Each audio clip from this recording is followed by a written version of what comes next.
wabarakatuh. Perkenalkan, nama saya Adinda Eksania Berginting dengan NIM 17231002. Jadi teman-teman, di sini untuk beberapa waktu ke depan akan bersama saya untuk membahas apa sih itu ijarah dan IMBT atau ijarah muntahiyah bitamlik. Jadi kita di sini akan membahas tentang apa itu ijarah, apa itu IMBT atau ijarah muntahiyah bitamlik, bagaimana mekanismenya, bagaimana penerapannya, dan dan kita akan membahas studi kasusnya. Oke, kita membahas yang pertama dulu, yaitu apa itu ijarah. Jadi ijarah itu secara sederhananya merupakan akad sewa menyewa atau upah jasa, di mana dalam konteks ekonomi syariah, ijarah tersendiri itu merupakan digunakan ketika seseorang itu menyewa manfaat dari suatu barang atau jasa tanpa harus memiliki barang tersebut. Misalnya saat menyewa kendaraan, menyewa rumah, membayar jasa seseorang untuk melakukan pekerjaan tertentu. Oke, selanjutnya kita masuk ke dalam hakikat ijarah. Apa sih itu hakikat ijarah? Nah, hakikat ijarah itu adalah akad muamalah, yang dimana artinya transaksi sosial ekonomi antara dua pihak yang saling menguntungkan. Nah, pihak pertama itu memberikan manfaat barang atau jasa, sedangkan pihak kedua itu akan memberikan imbalan atau upah atas manfaat tersebut. Nah, akad ini bersifat halal selama memenuhi syarat-syarat syariah seperti kejelasan manfaat, waktu, dan harganya. Adapun tujuan ijarah, yaitu yang pertama itu memberikan kemudahan, di mana ijarah itu akan membantu masyarakat ataupun seseorang untuk mendapatkan manfaat dari barang dan jasa tanpa harus memiliki aset tersebut. Misalnya nih, seseorang itu dapat menyewa mobil tanpa harus membeli mobil itu secara penuh, jadi dia bisa menyewanya itu sesuai waktu atau periode yang ditentukan dengan si penyewa gitu. Nah, yang kedua itu mencegah praktik riba, di mana dalam sistem syariah menjadi alternatif halal terhadap pinjaman berbunga riba, karena hubungan antara pihak penyewa dan pihak pemilik itu adalah akad sewa, bukan akad pinjaman uang dengan bunga.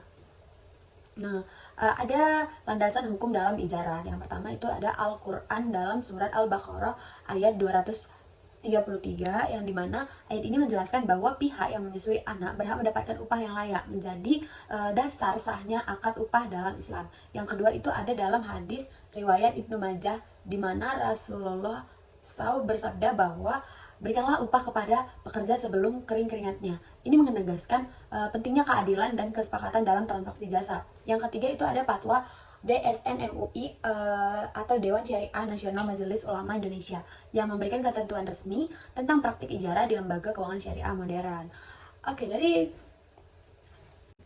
Jadi selanjutnya kita masuk ke dalam mekanisme ijarah atau akad sewa menyewa atau jasa. Jadi ada beberapa mekanisme yang terdapat pada ijarah. Yang pertama itu ada penawaran dan permintaan, di mana mekanisme ijarah dimulai dari adanya penawaran dan permintaan manfaat. Artinya ada pihak yang membutuhkan jasa atau barang, atau kita bisa sebut dengan penyewa atau mustajir, dan pihak lain yang menyediakan manfaat, atau itu pemilik atau mujir, di mana contoh sederhananya seseorang itu membutuhkan kendaraan untuk transportasi, sedangkan pihak lain atau mujir itu menyewakan mobil kepada si mustajir. Nah, yang kedua itu ada kesepakatan akad, di mana kesepakatan setelah penawaran tadi atau yang langkah pertama, kita akan masuk ke dalam kesepakatan akad, di mana kedua belah pihak atau mustajir dan mujir itu akan membuat kesepakatan akad dalam ijarah. Dalam akad ini disepakati bahwa manfaat yang diberikan, jangka waktu sewa, serta jumlah ujrah atau upah dan sewanya.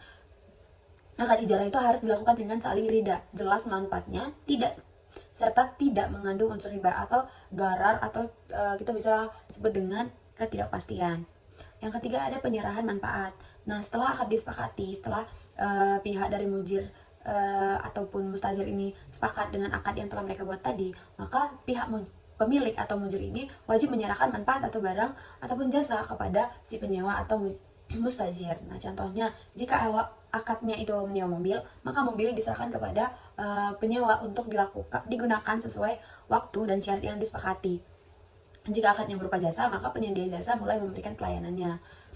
Yang keempat ada pembayaran ujrah atau upah atau sewa. Nah, setelah manfaat diterima, pihak penyewa wajib membayar ujrah atau sewa sesuai dengan kesepakatan mereka di akad. Nah, pembayaran itu bisa dilakukan di awal, di akhir, serta secara berkala tergantung pada isi dari akad yang telah mereka sepakati sebelumnya. Nah, prinsip penting dalam syariah itu ada pembayarannya itu harus adil, jelas, dan sesuai waktu yang disepakati. Yang terakhir ada pengembalian barang dan jasa. setelah masa akadnya selesai atau berakhir, maka penyewa itu wajib mengembalikan barang atau mengakhiri penggunaan jasa sesuai dengan kesepakatan di awal, sesuai dengan kesepakatan di akad. Nah, barangnya itu harus dikembalikan dalam kondisi baik kecuali terjadi kerusakan akibat pemakaian normal. Bila ada kerusakan karena kelalaian dari si penyewa, maka penyewa itu wajib menanggung kerusakan yang telah dia buat. Oke, jadi dari mekanisme itu berjalan secara sistematis mulai dari penawaran permintaan, dilanjutkan dengan akad yang sah, kemudian penyerahan manfaat, baru setelah itu pembayaran ujrah hingga pengembalian barang ataupun jasa. Nah, semua tahap ini mencerminkan keadilan, transparansi atau kejelasan dan tolong-menolong dalam prinsip ekonomi syariah. Oke, jadi selanjutnya kita akan bahas yang terakhir, yaitu contoh kasus dalam ijarah. Nah, kita ambil skala yang sederhana. Akad ijarah itu bisa diterapkan pada jasa tenaga kerja. Misalnya nih, seorang pemilik toko bernama Rudi memperkerjakan Rina untuk membantu tokonya selama 1 bulan. Keduanya sepakat bahwa Rina akan menerima upah sebesar 3 juta setelah masa kerja berakhir. Nah, dalam hal ini, manfaat yang diberikan adalah tenaga kerja Rina, sementara pembayaran yang dilakukan sesuai kesepakatan. Akad ini sah menurut syariah karena memenuhi unsur kejelasan manfaat, waktu, dan imbalan atau ujrah tanpa adanya ketidakpastian atau goror ataupun bunga atau riba. Oke, jadi kita selesai membahas tentang ijarah. Selanjutnya kita akan membahas tentang IMBT atau Ijarah Muntahiyah Bitamilk. Apa sih itu ijarah muntahiyah bitamilk? IMBT itu merupakan akad sewa menyewa yang diakhiri dengan kepemilikan. Nah, berbeda dengan ijarah. Kalau ijarah, para penyewa itu menyewa tanpa memiliki barang nantinya. Sedangkan di IMBT nanti penyewa bisa memiliki yang mereka sewa pada si pemilik. Kita akan bahas lebih lanjut. Jadi, secara sederhananya, IMBT itu merupakan kombinasi antara akad ijarah atau sewa dan akad jual beli atau hibah atau pemindahan kepemilikan di akhir masa sewa.